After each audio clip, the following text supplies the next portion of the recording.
Chapter 5 of Whidicker Woods by Joe Jones. God does exist, Toby interrupted. He's here with us now. Even though there's much evil here, God is not going to forsake us. We have to keep our faith. We can fight these demons. God is on our side. Randy looked over at the fire crackling and then looked back over at Toby and asked, "Are you some kind of preacher or something?" "I am," he answered boldly. "And my faith is strong in the Lord Jesus Christ," he added. Randy replied. "Well, you stay here long enough and your strong faith will begin to die too." "Well, we'll just see who gets out of here," Pastor Toby murmured under his breath as he put his cowboy hat back on and stood up to go look out the window. He turned back around and looked at everyone and pulled out a little worn-out Bible and held it up for all to see. He said, "This book is very powerful. You think we're going to kill things with a book? Bullets can't even stop the monsters out there," Thomas interrupted. Pastor Toby looked at Thomas and said, "Bullets may not be able to stop those monsters out there, but one can sure stop you if you interrupt me again. Yes, I'm a preacher, but I'm also a cowboy. Now you listen to me. As I was saying, this book is very powerful, and we can defeat these demons with this book." "I don't understand," Samantha said, in response to the pastor's remark. "How is the book powerful?" "It's not the book itself that's powerful, Sam. It's what's in this book that gives us the upper hand. This book is a blueprint for how to defeat and overcome any obstacle, or any evil. Through the Word of God and faith, we can overcome these things. We've tried praying already," added Vanessa. "And I've watched my friends die by the hands of vampires." "True. But you and your sisters were united after all these years," Pastor Toby replied.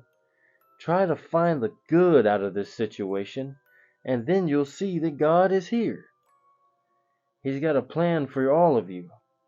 Mina walked back into the room and asked what was going on. "He's trying to encourage us," Joe told her. "Good. We could use some encouragement around here." "Yeah, well, I've had enough of this," grunted Thomas, as he stood up and walked out of the room. Peck, peck, peck. They heard something pecking on the windows. Joe stood up and grabbed his revolver. "Be quiet, everyone," he whispered. "What is that?" one of the girls asked. Then the pecking turned into a scratching noise on the window. The girls began to panic. "Something's out there!" Samantha screamed. "It's probably just a tree branch scraping up against the window. The wind is blowing pretty hard out there," Joe assured them. He slowly walked over to the window with his gun ready. He slowly began to open the curtains and look outside, only to see dense fog and drizzling rain, with the dead tree limbs swaying in the wind. Joe smiled a smile of relief and said, "See, it's only the wind." Then they heard 3 loud bangs at the front door. Once again, Joe closed the curtains and heard the same eerie scratching at the front door. This time, it was undeniable that it wasn't just the wind. Something was out there. "Thomas!" Joe yelled. "Let's check the door." "Pastor, grab a rifle and stay here. Whatever happens, don't let whatever this is get past the threshold." Pastor Toby nodded. Joe threw a rifle to Thomas and motioned for him to come on. Once again, 3 loud bangs. Joe grabbed the door handle and told Thomas to hold his rifle high and keep his finger on the trigger. The girls cuddled together behind Toby in fear. Thomas aimed his rifle as Joe swung the door open quickly. At first they saw nothing because of all the fog. Then they heard a moan and looked at the ground. And lying face down in front of the door, they saw the figure of a man missing both legs and one arm. Thomas got a better look and screamed, "Nick!" Thomas threw his gun down and knelt down beside Nick's body and said, "It's him! He was banging on the door! It's a miracle he's alive! He must have escaped the grave with the zombies and somehow crawled to us. Help me get him inside, Joe." "Now wait a minute. You be careful with him, Thomas. There's no way he's alive. Flip him over," Joe demanded. So Thomas flipped him over and saw that his face had mud all over it, and bite marks on his neck exposing arteries.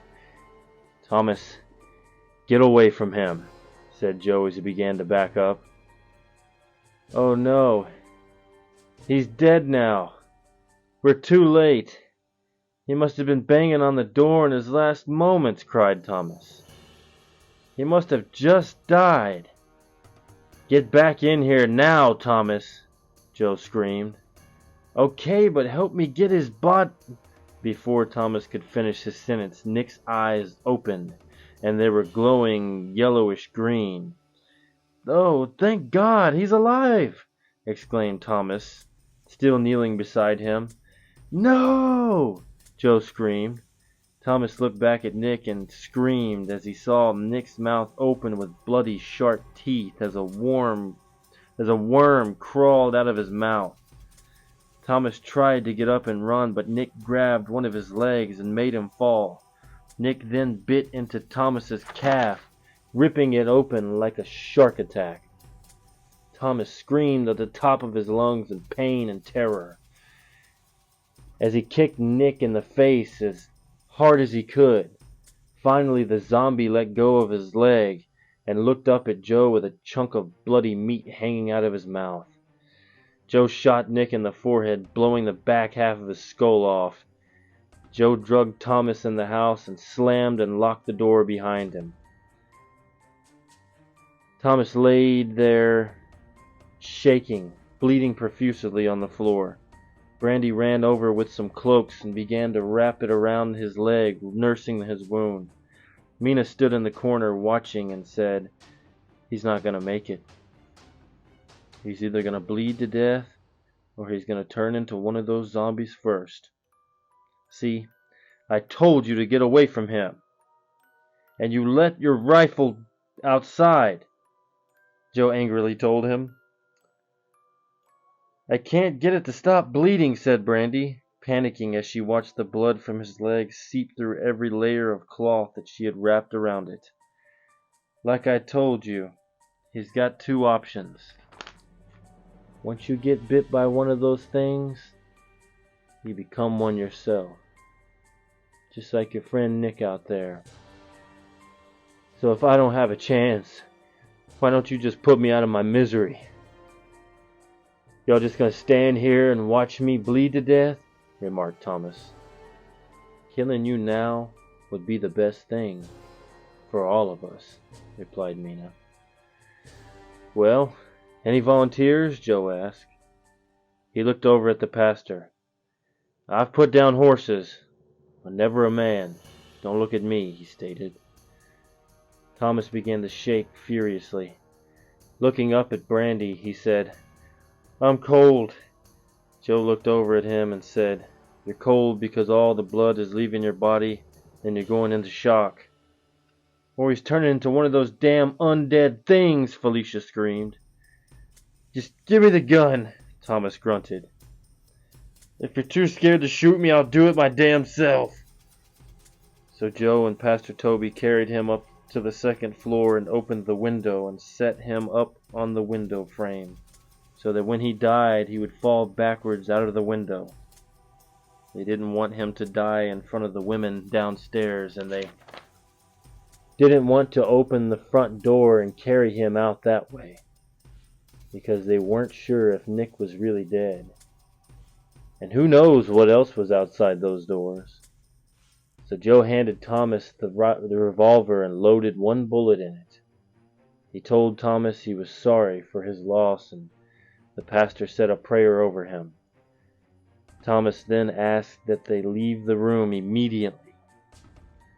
He told them as soon as they walk out the door of the bedroom, he would shoot.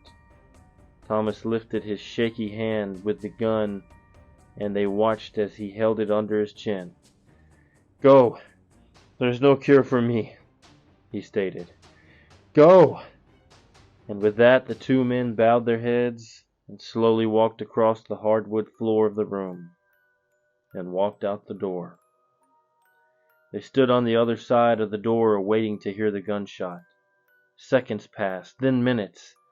Joe got suspicious and cracked the door open to see what was happening. He saw Thomas slouched over the windowsill of the window pane, motionless. "Well, he's dead," said Pastor Toby. "Didn't like the thought of that young man taking his own life anyway." "Yeah," Joe replied. "Well, we'll just have to push him out of the window." As they approached his lifeless body, Joe saw that his revolver was still in Thomas's hand. "I'll be needing this," he said. But as he reached down to grab the gun, Thomas suddenly lunged forward into Joe and began trying to bite him. Thomas began to rip Joe's shirt, and blood and mucus oozed out of his mouth onto Joe's shirt. Joe screamed and fought to keep his jagged teeth from puncturing his flesh. Pastor Toby couldn't get a clear shot, so he grabbed Thomas and tried to pull him off of Joe. Suddenly, Mina burst through the door. "Put your head down, Joe!" she screamed. Joe looked back to see Mina with a shotgun in her hands. He laid his head on the floor and pushed the zombie upward off of him. "Hey!" Mina screamed to the zombie. When the zombie looked up at her, she said, "Not in my damn house!" And with that, she pulled the trigger and blew the zombie's head completely off. "Why do they keep jumping on me?" said Joe. "Maybe they know you're the leader of the group. You are a sergeant. They're after the leader of us, just like we're after the leader of them," Mina replied. Then Joe and the pastor picked up the body and shoved it out of the window. When they did, the girls remaining downstairs saw Thomas's body fall in the front of the living room window and hit the ground. "We're dropping like flies around here," said Vanessa. "No time for your sick humor," Samantha replied. Brandy could tell that Thomas and Samantha were more than just friends at one point in time. And Brandy said, "That's the way of Whidicker Woods. Sooner or later, everyone loses someone they were close to." About that time, Joe, Toby, and Mina came walking downstairs. Joe saw Samantha crying. Felicia whispered to Joe that they had just seen Thomas's body fall and hit the ground. Joe walked towards the window. "Sorry, I forgot to close the curtains. Didn't mean for y'all to see that." This concludes Chapter 5 of Whidicker Woods. Please let me know what you thought about this chapter in the comments below, and subscribe for Chapter 6. Please like, share, and follow for more. Until then, I'm Joe Jones. This is the Cup of Joe Show, and this has just been your spooky daily dosage.